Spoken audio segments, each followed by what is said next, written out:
Lição 2: Missões transculturais. A sua origem na natureza de Deus. Olá, seja bem-vindo de volta. Na lição de hoje, descobriremos que o movimento missionário transcultural não é fruto de um espírito aventureiro humano. Muito pelo contrário, deve-se ao amor de Deus pelo homem perdido, amor já expresso de forma embrionária nos textos do Antigo Testamento.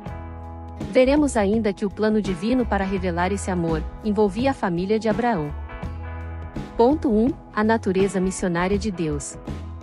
A natureza missionária de Deus no chamado de Abraão.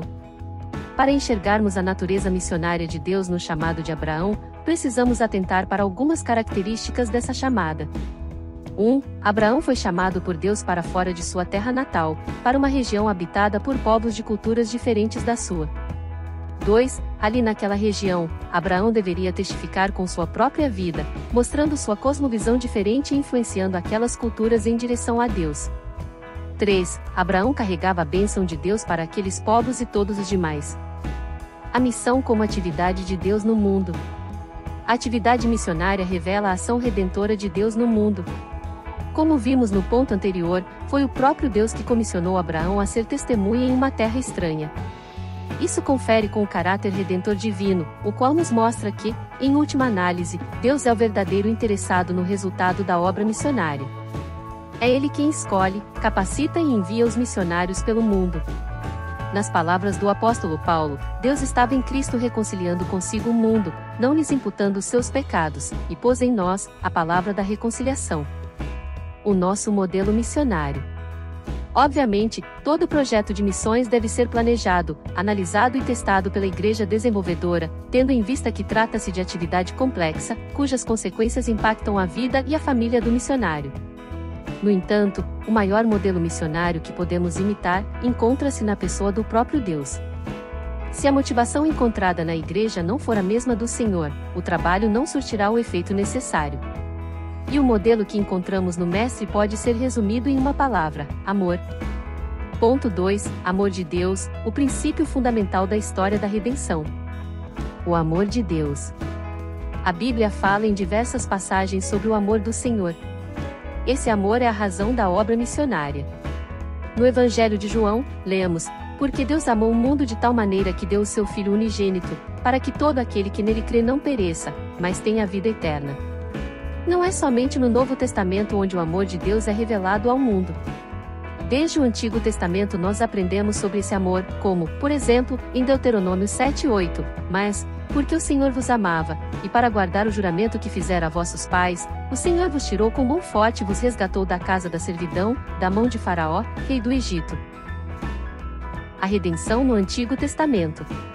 Para entendermos melhor como o amor de nosso Salvador beneficiou a humanidade, é preciso conhecermos o significado de redenção. Redenção significa libertar um escravo, mediante o pagamento do seu preço por um redentor. Esse é o conceito básico para a visão bíblica da salvação.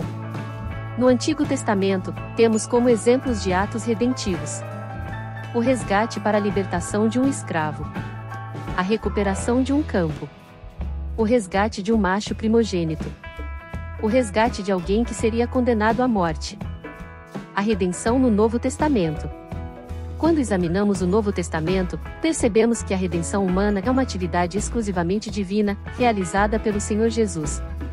Nesse caso, a remissão do pecador é assegurada pelo preço do sangue de Jesus, pago a Deus Pai em sua morte na cruz. Portanto, a mensagem missionária é a obra de redenção do pecador, que está fundamentada no amor de Deus. Ponto 3. Visão bíblica do caráter transcultural da missão. Um Deus missionário. Como vimos anteriormente, o Antigo Testamento também revela um Deus missionário.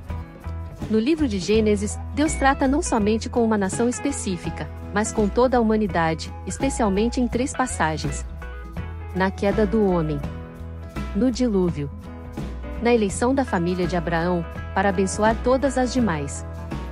A escolha de Israel e sua missão. Por meio de Abraão e sua fé, Deus escolheu a nação de Israel para participar de seu plano redentor. Essa participação aconteceria de 2 formas. Primeiramente, Israel deveria ser uma testemunha para as outras nações. Após falhar nessa tarefa, acontece sua segunda participação na obra redentora, com o nascimento de Jesus através da descendência de Abraão.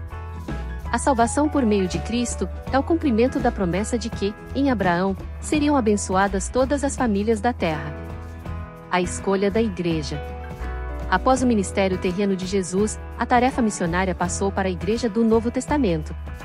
Por isso, a Igreja é chamada a participar com Deus na evangelização local e transcultural, pois devemos ser sal da terra e luz do mundo.